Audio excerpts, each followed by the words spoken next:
This woman, she was from Bani Israel, and she was a slave.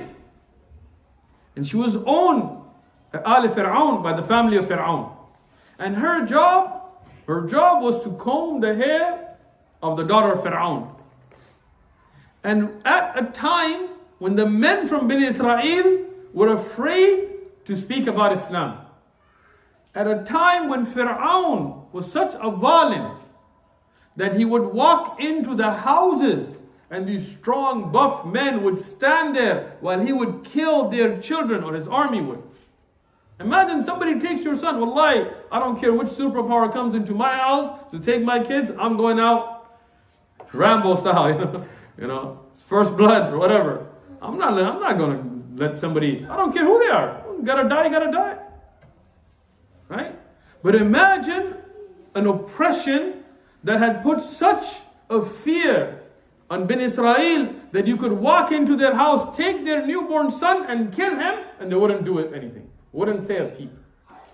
Men were that afraid. And this woman, who is a slave, inside the house of Fir'aun, she's combing the hair of the daughter of Fir'aun, she drops her comb. She drops the comb. What does she say? Bismillah. This is the sunnah. To say Bismillah. When something happens, if you slip, as we know from hadith of Rasulullah sallallahu alaihi wasallam as well later, you should say Bismillah. So she says Bismillah. The daughter of Fir'aun says, what? Who's Allah? How dare you call on somebody else in my father's house? Here we worship Fir'aun. He said, Ana Rabbakum A'ala, yani I am your greatest Lord. This is the kind of boastful statements he used to make in his own house. His own slave is saying Bismillah. She said, Allah is my Rabb and your father's Rabb. Allahu Akbar. A woman with that iman. Today we're ashamed if somebody thinks we're Muslim. Today we're ashamed that we dress a certain way. If my hijab has to be colorful, you know. Look at the iman. So the daughter of Fir'aun here, she says, I'll tell my father. She said, tell your father. So daughter of Fir'aun, she goes and she tells her father. Her father has her called. He said, you weak old woman, a slave in my house, are saying that there is a Rabb above me? She said, yes. Now imagine the excuses she could have made. Oh no, protection of life. She could have.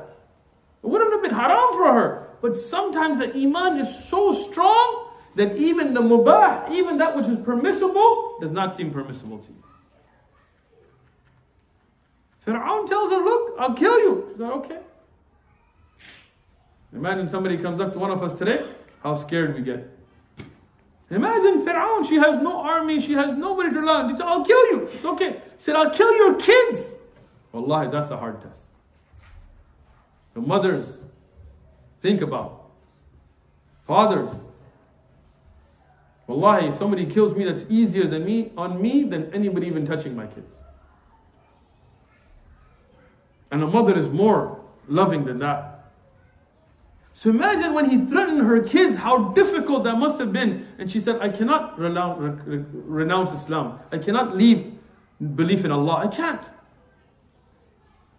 So he started to take her kids and kill them in front of her. Dhulam Allah. And today, some of our countries are proud of him. We're the land of Fir'aun. What? What's your airline called? What's wrong with you? Be the land of Musa, the land of Harun, the land of Amr ibn al-As. Fir'aun, al-Zalim, Kafir, Taghut. This Zalim, he starts to kill her children in front of her. The last of her children is a baby that's breastfeeding. A small young baby, can't speak, can't walk, a little child. At this, when they're about to take this baby away from her, her heart starts to tremble. And at this, Allah gave her a miracle. And the child spoke. This is Sahih Hadith.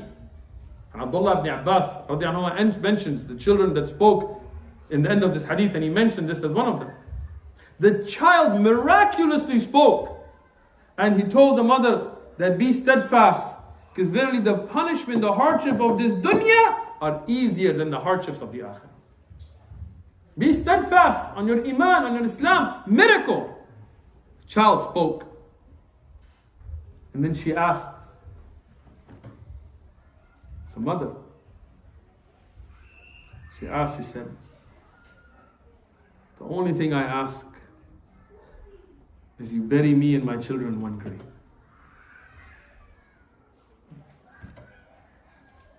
She couldn't bear that separation. That's how much she loved her children. But she loved Iman more.